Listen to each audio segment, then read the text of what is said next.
Ne prenez pas peur. Sur la piste de Bartabas et jusque dans le public, la mort n'est pas une étape de l'histoire, c'est l'histoire elle-même. Tout en squelette voltigeur et en sourire d'outre-tombe.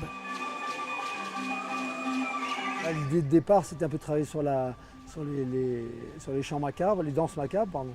Puis très vite, on s'est aperçu que musicalement, au niveau même de l'image, la culture mexicaine était beaucoup plus intéressante, qu'il fallait s'appuyer là-dessus. Au Mexique, la mort n'a rien d'un tabou.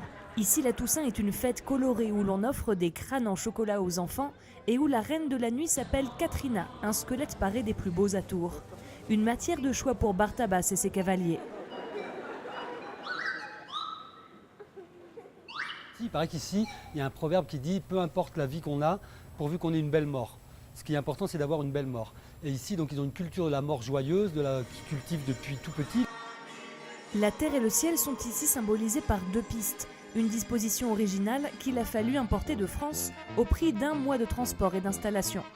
Là, comme c'était entre la terre et le ciel, évidemment, il y a deux pistes. Il y a une piste au sol, comme ça, qui est plus tellurique, et puis une piste suspendue, où on a l'impression que les chevaux sont dans le ciel, quoi. Le Mexique est une terre équestre où le cheval est encore un compagnon de travail dans les campagnes. Mais les occasions de rencontre sont rares entre le dressage à la française et les charros ou cow-boys locaux. Somos charros, sí.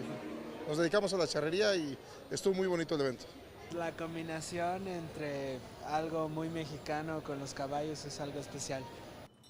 Bartabas et sa troupe profiteront de la douceur de l'hiver mexicain jusqu'au 23 mars, avant de reprendre le large direction Marseille pour une série de représentations en mai prochain.